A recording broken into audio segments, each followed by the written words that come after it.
नरेंद्र मोदी तीसरी बार प्रधानमंत्री बनने जा रहे हैं, इसमें कोई शक नहीं। नरेंद्र मोदी तीसरी बार शपथ लेंगे, इसमें भी कोई शक नहीं। 9 जून को नई दिल्ली में शपथ ग्रहण समारोह होगा, इसमें भी कोई शक नहीं। नीतीश कुमार और चंद्रबाबू नायडू मोदी को सपोर्ट करेंगे, इसमें भी शक नहीं। तो फिर मोदी के विरोधी क्यों इतने खुश हैं? इसकी एक वजह यह है कि मोदी को 400 नहीं बल्कि एनडीए को 292 सीट मिली है।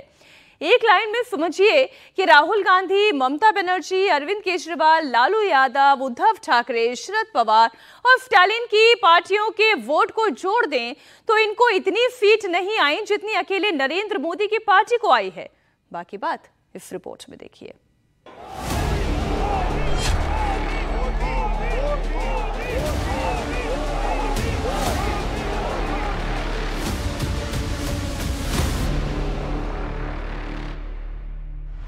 भारत माता की, भारत माता की, भारत माता की। 400 से मोदी कैसे चूक गए? कहां चूके? कितनी सीट से चूके? मोदी के 400 सीटें लाने में कहां कमी रह गई? कहां मोदी की सीटें बढ़ी हैं? कहां पब्लिक थोड़ी नाराज दिखी है? कहां जनता को लगा है कि मोदी है तो मुमकिन है? यूपी में ऐसा क्या हुआ कि साइकिल की स्पीड ज्यादा हो गई? बंगाल में बीजेपी के पैरों के नीचे से जमीन कैसे छिन गई? एकजुट होकर भी उतनी सीटें नहीं जीत पाए जितनी इस लोकसभा चुनाव में अकेली बीजेपी ने जीती है। क्या बीजेपी अपने मूल पॉइंट से भटक गई? क्या बीजेपी को 400 पार का नारा देना महंगा पड़ गया? क्या पब्लिक ने बीजेपी को थोड़ा संभलने का संदेश दिया है? क्या जनता ने बीजेपी को थोड़ा टाइट किया है? क्या 2024 के नतीजों से बीजेपी को 2029 की भी चेतावनी मिल गई है? यह है 2024 के चुनावों की फाइनल टैली। अगर सब कुछ ठीक चलता तो एनडीए की सीटों में 100 सीटें और जुड़ती और बीजेपी बम्पर जश्न मना रही होती। लेकिन इस टैली को देखकर ऐसा लगता है कि जनता ने बीजेपी की 100 सीटें निकालकर विरोधी इंडिया अलायंस को दे दी हैं। पब्लिक ने बीजेपी की सरकार भी बना दी और बहुत बड़ा संदेश भी दिया है। इस आशीर्वाद के लिए मैं सभी देशवासियों का ऋणी हूं। आज बड़ा मंगल है और इस पावन दिन एनडीए की लगातार तीसरी बार सरकार बननी तय है।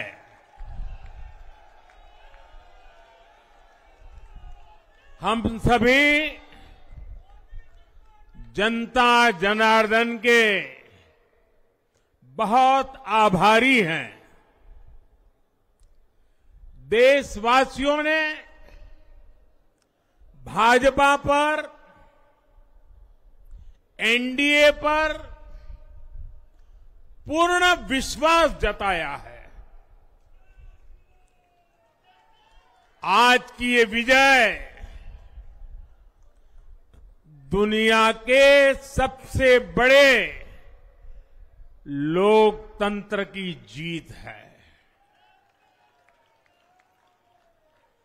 ये भारत के संविधान पर अटूट निष्ठा की जीत है। ये विकसित भारत के प्रण की जीत है। ये सबका साथ, सबका विकास इस मंत्र की जीत है। ये 140 करोड़ भारतीयों की जीत है।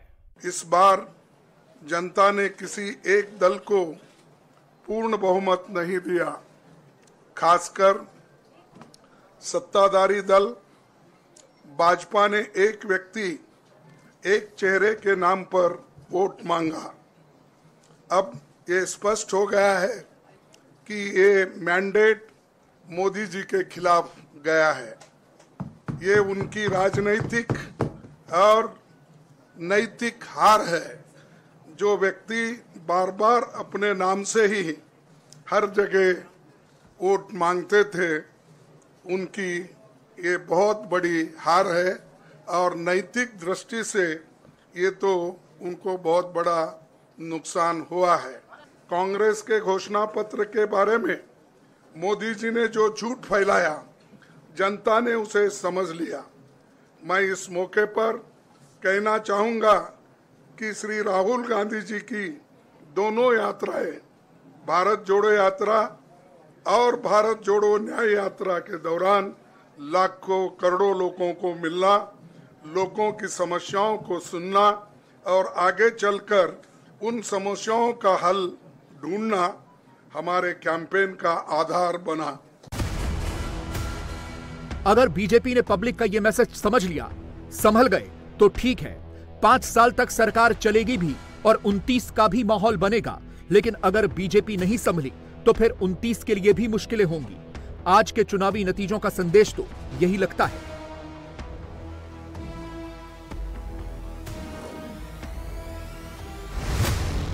सबसे बड़ा मैसेज दिया है उत्तर प्रदेश ने।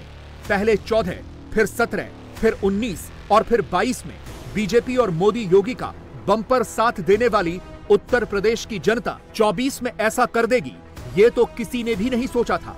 शायद समाजवादी पार्टी और कांग्रेस को भी ये अंदाजा नहीं रहा होगा कि वो यूपी की आधी से ज्यादा सीटें जीत जाएंगी। लेकिन यूपी में यह कमाल हुआ है और बहुत खूब हुआ है।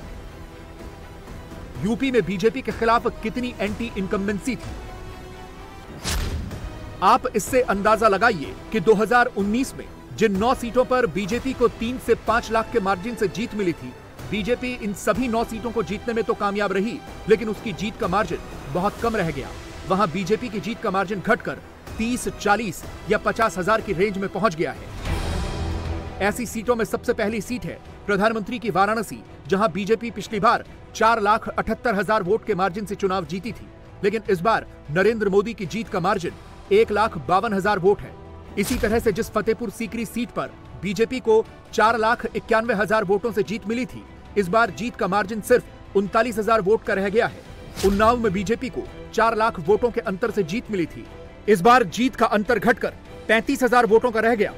इसी तरह पूर्वांचल की महाराजगंज सीट में बीजेपी 3,39,000 वोटों से जीती थी, इस बार जीत का मार्जिन सिर्फ 35,000 वोटों का था। 2019 में बीजेपी ने 2 से 3 लाख वोटों के मार्जिन से 14 सीटें जीती थी, इस बार बीजेपी ने इनमें से 2 सीटें गंवा दी और 12 ही जीत पाई। यूपी की खीरी सीट पिछली बार बीजेपी 2,18,000 के मार्जिन से जीती थी, इस बार समाजवादी पार्टी ने यह सीट बीजेपी से 33,000 के मार्जिन से जीती है। इसी तरह बुंदेलखंड की हमीरपुर सीट से बीजेपी 2.5 लाख के मार्जिन से जीती थी, लेकिन इस बार समाजवादी पार्टी ने यह सीट 2,000 वोटों के अंतर से जीती है। बहुत सी सीटों पर बीजेपी की लीड कम हुई है, जैसे शाहजहांपुर सीट बीजेपी ने 2,69,000 वोट के अंतर से जीती थी, इस बार बीजेपी को यहां सिर्फ 32,000 वोटों से जीत मिली है। इसी तरह से 1 से 2 लाख के मार्जिन से बीजेपी ने पिछली बार 18 सीटें जीती थी, इनमें से बीजेपी ने इस बार 10 सीटें गंवा दी। 3 सीटें बाराबंकी, सीतापुर और इलाहाबाद की सीट कांग्रेस ने जीती, जबकि 7 सीटें समाजवादी पार्टी ने सलेमपुर, आंवला, प्रतापगढ़, एटा, जालौन, धौरहरा, फूलपुर और फतेहपुर की सीटें जीती हैं। 50,000 से 1 लाख के मार्जिन वाली सीटें बीजेपी ने 7 जीती थी, इस बार बीजेपी ने इनमें से 1 ही सीट जीती है, जबकि बाकी की 6 सीटों में से 5 समाजवादी पार्टी को गई, जबकि 1 सीट कांग्रेस के खाते में गई। जबकि 14 सीटें ऐसी थीं जिनमें जीत का मार्जिन 50,000 से भी कम था। इस बार बीजेपी ने इनमें से सिर्फ 2 सीटें जीती हैं और 1 सीट उसकी सहयोगी आरएलडी को मिली है, जबकि बाकी की सभी 11 सीटें समाजवादी पार्टी ने जीती हैं।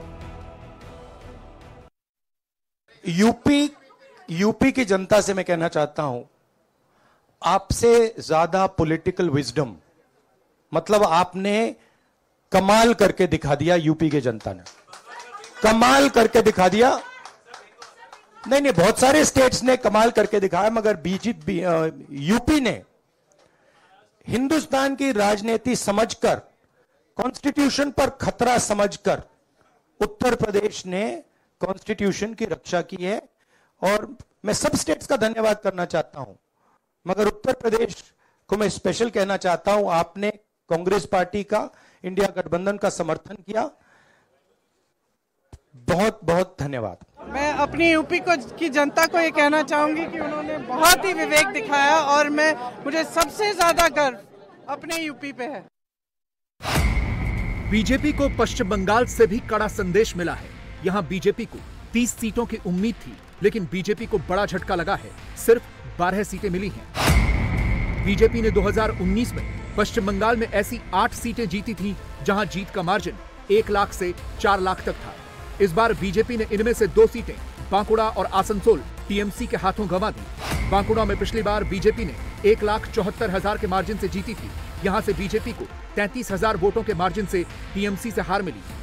आसनसोल भी बीजेपी ने 1,97,000 के मार्जिन से जीती थी, लेकिन इस बार टीएमसी के शत्रुघ्न सिन्हा करीब 60,000 वोटों से जीते हैं। बीजेपी ने 2019 में 30,000 से 1 लाख के मार्जिन से 7 सीटें जीती थी। इनमें से बीजेपी इस बार 3 सीटें टीएमसी से हार गई। आज इतना जब्ती करने का बाद भी, इतना एट्रोसिटीज करने का बाद भी, इतना रुपया खर्चा करने का बाद भी, मोदी जी का इतना अहंकार, इतना अमित शाह का अहंकार, इतना जब्ती करने का बाद भी इंडिया जीता है और मोदी हारा है। आप देखिए, जो अयोध्या लेके ऐसा कांड किया है, अयोध्या में हारा है। इतना अहंकार किसी के लिए ठीक नहीं है। मोदी जी बहुत सारे पार्टी को तोड़ा है, अभी जनता ने उसको तोड़ दिया, उसको मोरल तोड़ दिया है। मोरल ग्राउंड से मोदी जी रिजाइन करे, होम मिनिस्टर रिजाइन करे, और देश में जो गवर्नमेंट आने वाला है ज्यादा बेइज्जती करेगा तो एक गवर्नमेंट नहीं चलेगा। I will certainly help the India team, and I have already discussed the matter with so many people. I will try to see that Modi is out and India is in, because if India is in, the people will be safe, the country will be safe, and I think India has that capacity. BJP के लिए ऐसा ही झटके वाला राज्य हरियाणा भी रहा है। यहाँ पिछली बार बीजेपी ने सभी 10 सीटों पर क्लीन स्वीप किया था। इस बार यहाँ कांग्रेस और बीजेपी में 5-5 सीटें बढ़ गईं। हरियाणा वो राज्य था जहाँ बीजेपी ने 6.5 लाख के अंतर से भी सीटें जीती थी। करनाल की सीट पर पिछली बार बीजेपी 6,56,000 के वोट से जीती थी। इस बार जीत का अंतर घटकर 2,20,000 का रह गया है। जिस गुड़गांव से पिछली बार बीजेपी को 3,86,000 के अंतर से जीत मिली थी, इस बार वहां जीत का अंतर सिर्फ 73,000 का था। इसी तरह जिस फरीदाबाद से बीजेपी 6,38,000 वोट से जीती थी, इस बार अंतर सिर्फ 1,69,000 वोट का रह गया। हारने वाली सीटों की बात करें तो सिरसा, हिसार और अंबाला की सीटें बीजेपी ने 3,14,000 से 3,42,000 के अंतर तक जीती थी। इस बार बीजेपी तीनों ही सीटें कांग्रेस से हार गई। राजस्थान भी एक ऐसा राज्य है जहां से बीजेपी हारी है। पिछली बार क्लीन स्वीप हुआ था, इस बार बीजेपी सिर्फ 14 सीटें ही जीत पाई। यहां पिछली बार बीजेपी ने 4 लाख से 6 लाख के अंतर से 9 सीटें जीती थी। इस बार बीजेपी 9 में से 8 सीटें जीत पाई, 1 सीट गंगानगर गंवा दी। गंगानगर की सीट पिछली बार बीजेपी ने 4 लाख के अंतर से जीती थी, इस बार कांग्रेस ने 88,000 वोटों से जीती है। राजस्थान में 12 सीटें ऐसी थी जो बीजेपी ने 2.5 लाख से 4 लाख तक के मार्जिन से जीती थी। इस बार बीजेपी ने इनमें से 6 सीटें गंवा दी।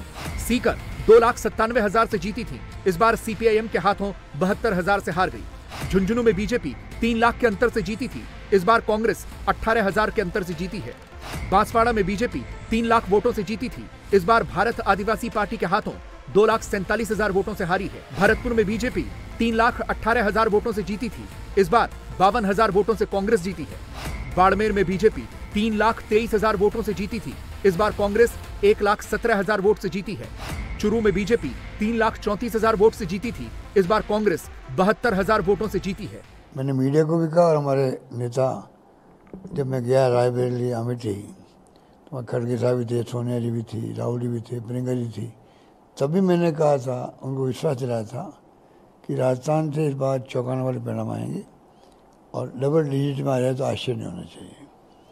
मुझे यहाँ की जनता पे विश्वास था, मतदाताओं में विश्वास था, हमारे कार्यकर्ताओं में विश्वास था कि ये लोग इस बार पिछले चुनाव में हम कामयाब नहीं हो पाए, गुड गवर्नेंस देने के बावजूद भी। इतनी स्कीम आई, उसके बावजूद भी हम जीत नहीं पाए, क्योंकि इन्होंने झूठ बोल बोल करके यहाँ पर लोगों को भ्रमित कर दिया। तो इस